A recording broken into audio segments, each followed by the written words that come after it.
Remember when this song made history?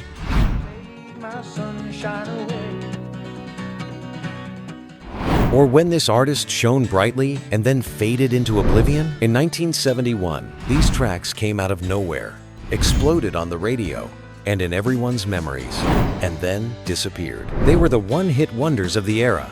Those anthems that, even though they lived only for a moment, left an indelible mark. Today we're going to travel back to that year and rediscover together those artists who shone with just one song, but made millions of us dance, cry, and sing. Songs that still resonate in us 55 years later. 14. Mr. Big Stuff by Jean Knight. Who do you think you are, Mr. Big Stuff? Who do you think you are? That was the question Jean Knight was asking all those arrogant men strutting around like they owned the world. Mr. Big Stuff arrived in the summer of '71 with an attitude no one could ignore. It was soul. It was funk. It was a woman standing her ground and telling the cocky guy he didn't impress her one bit. Who do you think you are, Mr. Big Stuff? Jean Knight was 27 when she recorded this track in New Orleans.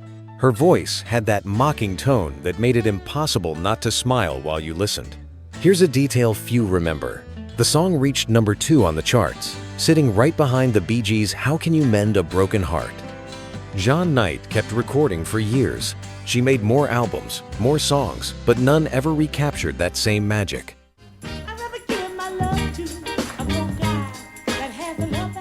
But that doesn't matter, because every time Mr. Big Stuff plays in a movie or a commercial, there she is, immortal, in those 3 minutes of pure sass. Before we move on, we'd love to get to know you a little better. What's your name? And how old are you? Drop it in the comments. Let's keep going.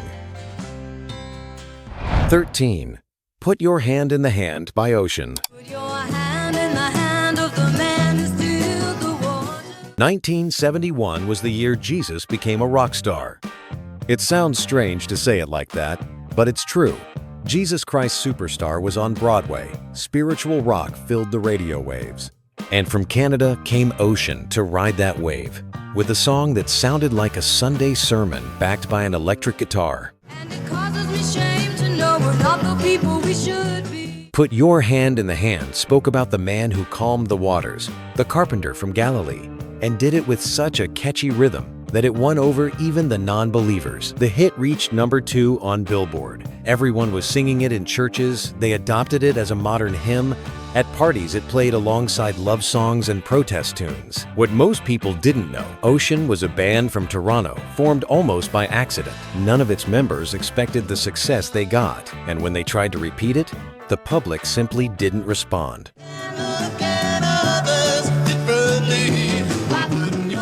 The moment had passed. The spiritual wave of '71 carried many things away, but it left this melody as testimony to a time when faith and rock walked hand in hand for a brief instant. Hit that like button if you think '70s music is better than today's. Toast. Toast and Marmalade for Tea by Tintin. Toast and marmalade for tea. Listen to that melody, it seems to float. Those vocal harmonies sound so familiar. Everyone thought it was the Bee Gees, but it wasn't, at least not entirely. Toast and Marmalade for Tea was produced by Maurice Gibb, the youngest of the Bee Gees brothers, and you can hear it in every note, every whisper, every layer of that exquisite production. When the sun is in your eyes. Tintin was an Australian duo that found their musical godfather in Maurice. In their lyrics, they spoke of simple things: toast with marmalade, a cup of tea, the desire for that special someone to appear in your life. And the opening detail is real. For years, many people genuinely believed this song belonged to the Bee Gees. Maurice had stamped his signature so clearly that the confusion was inevitable. All the games I see you play. Sadly, the band broke up shortly after this one hit. Still, they left us something beautiful. A melody that smells like quiet mornings and small hopes. Sometimes that means more than an entire career. 11. Signs by 5-Man Electrical Band. Said you look like a fine, upstanding young man. I think you do. 5-Man Electrical Band was a Canadian group that captured something floating in the air of 1971. Frustration with rules, exhaustion with a system that told you what to do, where to go, how to behave. Signs was the perfect representation of all that a kind of late hippie anthem. The Woodstock generation was already starting to age, but its rebellious spirit lived on in songs like this one. Do this, don't do that, can't you read the sign? The lyrics told the story of a man running into signs everywhere. Keep off the grass, no long-haired people allowed, private property. Every sign was a closed door, every restriction a small defeat. In 1990, the band Tesla recorded an acoustic version that introduced the song to a whole new audience. Said everybody welcome, come in, kneel down and pray. But those of us who were there in '71 know which is the real one. The one that played when we still believed we could break every rule. 10. One Toke Over the Line by Brewer and Shipley.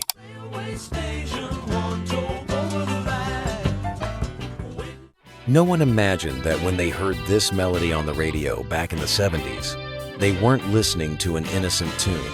One Toke Over the Line had such a sweet folk melody, such innocent harmonies, that it sounded like just another song about journeys and spiritual searching. But the word toke meant something very specific, a puff and not of tobacco.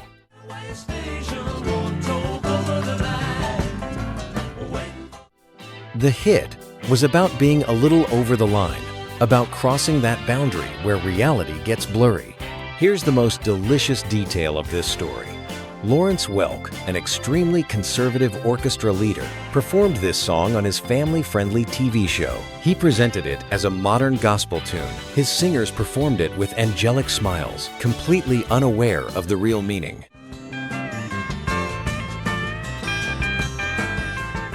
The whole world laughed. Brewer and Shipley created a perfect moment of unintended irony that music history will never forget, even though they never had another hit like it.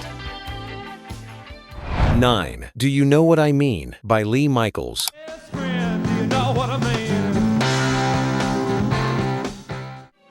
There was a man in California who decided he didn't need a full band to shine. All he needed was a Hammond organ and one drummer to make history. Lee Michaels created Do You Know What I Mean, one of the rawest, most powerful songs to reach the top 10 in 1971. It was rock without frills, pure energy channeled through a keyboard and drums.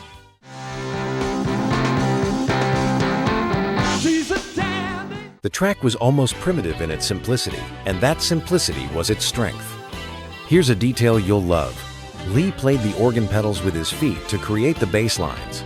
He was the bassist, the keyboardist, and the singer all at the same time. The result was a wall of sound that hit the listener without mercy.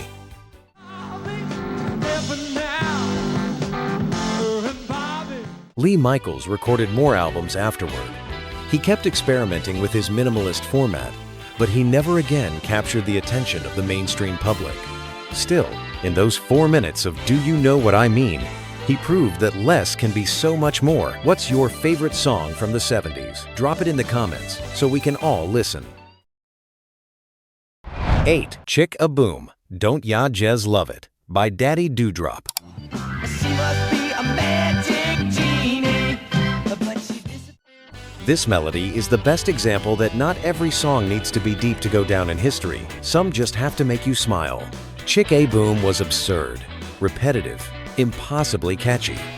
It was the kind of song that got stuck in your head and refused to leave for days. Daddy Dewdrop was the stage name of Dick Monda, a musician from Cleveland who understood exactly what he was doing. It was a musical joke, pure entertainment.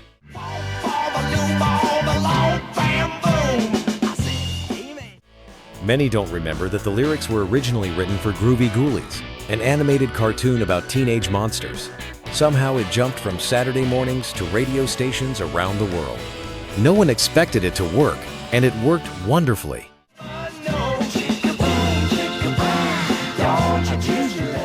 Daddy Dewdrop never had another hit, but he didn't need one. He achieved something very few do. He made millions of people sing a nonsense song just for the fun of it. 7. Funky Nassau by the beginning of the end. Nassau's gone funky. Nassau's gone. Funk traveled to the Caribbean and came back transformed into something magical. Funky Nassau arrived from the Bahamas with a groove that grabbed you instantly. It was funk with a Caribbean touch, sea breeze between the notes, hot sand in the rhythm. The beginning of the end was a group from Nassau that dreamed of conquering the world, and for a brief moment, they did. Our very own. This track became an instant dance floor classic. Years later, hip-hop and electronic music producers would discover it and sample it over and over. If the melody sounds familiar, it's because the song has been used in countless productions since. Funky Nassau. Funky Nassau. Its rhythm appears in unexpected places, from commercials to movies. The legacy survives even though the band's name has been forgotten. The beginning was also the end, but what a glorious beginning. The Bahamas gave the world something the world never stopped dancing to. 6. Timothy by the Buoys. Timothy, Timothy. This sweet melody hides a pretty dark secret. Even today, many people don't notice it. Timothy sounds like any ordinary pop ballad. The rhythm is pleasant, the voices are soft, but if you really pay attention to the lyrics, something doesn't add up. The song tells the story of 3 miners trapped underground: Joe, the narrator, and a guy named Timothy. When they're rescued, only 2 come out. Where on earth did you go, Timothy? Where's Timothy? The lyrics never say it explicitly, but the clues are there: hunger, desperation, and that question left hanging. Here's the most curious part. The lyrics were written by Rupert Holmes, the same man who years later would write Escape, the Piña Colada song, that fun melody we've all heard hundreds of times.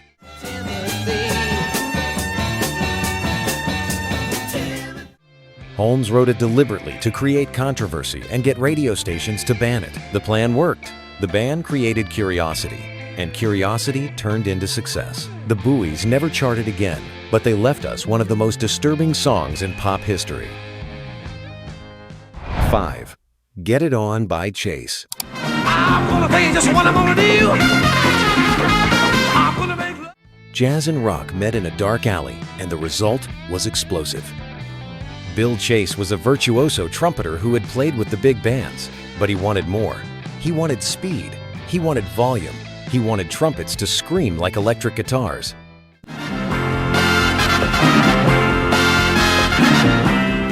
That's why Get It On was pure adrenaline turned into music. The trumpets attacked without mercy. The rhythm gave no rest. It was jazz rock in its most aggressive form. Sadly, this story has a tragic ending. In 1974, Bill Chase and 3 members of his band died in a plane crash in Minnesota. He was 40 years old. I said, come on, girl, now this is it. Get it on in the morning now. The dream of fusing 2 musical worlds died with him. Chase left little recorded music, barely a few albums, and Get It On remains as testimony to what could have been. One of the many geniuses we lost far too soon. 4. Sweet City Woman by the Stampeders. Sweet, sweet city woman. There's a sound in this song that makes it unique: a banjo.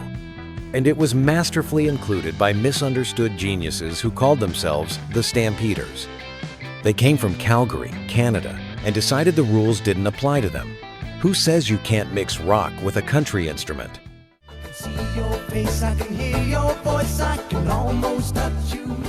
The result was Sweet City Woman, a melody that was pure joy. The rhythm was contagious, and that banjo gave it a completely different flavor from anything else on the radio. In Canada, it was an absolute smash, winning every award possible. But it also crossed the border and conquered the United States, something very few Canadian bands had achieved up to that point.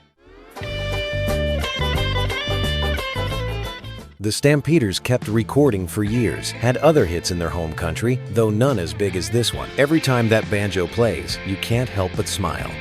Subscribe to the channel if you want more videos on the one-hit wonders of the past decade. 3. Sunshine by Jonathan Edwards. Jonathan Edwards was angry, and from that anger came one of the most beloved folk songs of '71. The story behind it is almost comical. A sound engineer accidentally erased a track from another song Edwards had worked on for weeks. Furious, he sat down with his guitar and wrote Sunshine as a release.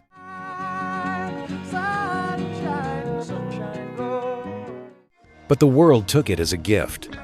With the Vietnam War at its worst, this hit became a protest anthem. That sunshine Edwards talked about could be anything anyone wanted to reject: the war, the government, the lies.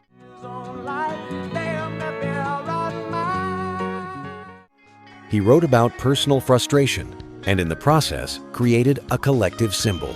Sometimes art works that way. The artist says one thing, the audience hears another.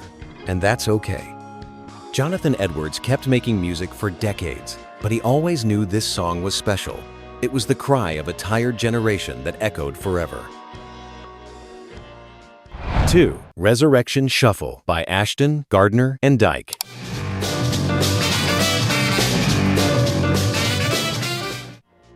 From England came a song that had something special even though it didn't appear in the credits. Resurrection Shuffle was British rhythm and blues with a horn section that hit hard. Tony Ashton sang with overflowing energy while the rhythm kept him company. But the truly special part was hidden.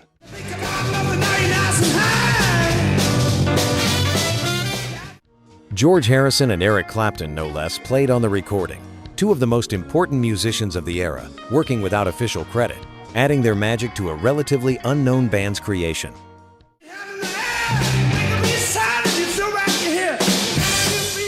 Why did they do it? Because they were friends. Because back in those years, musicians helped each other. Because music mattered more than egos. The band broke up years later, but they left behind a masterpiece that carried the fingerprints of two giants. 1. The wedding song There Is Love by Paul Stookey. Your spirit here has caused him to remain. And we reach the end with a love song, but not just any love song. One that represents the highest point of feeling. Paul Stookey was the Paul of Peter. Paul and Mary, the folk trio that defined the 60s. When his bandmate Peter Yarrow got married, Paul felt he had to give him something special. A song.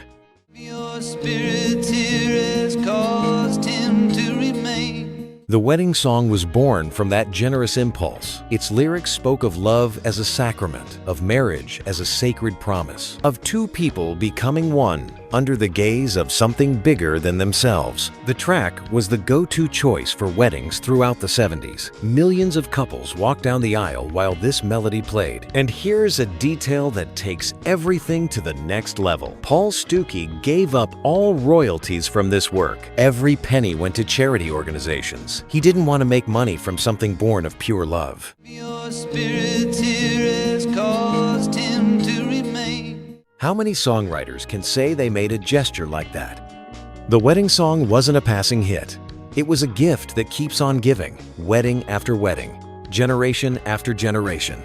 Love, after all, never goes out of style. And that's the end of this journey. I'll leave you here with a video of another oldies playlist if you want to keep the nostalgia going. See you next time.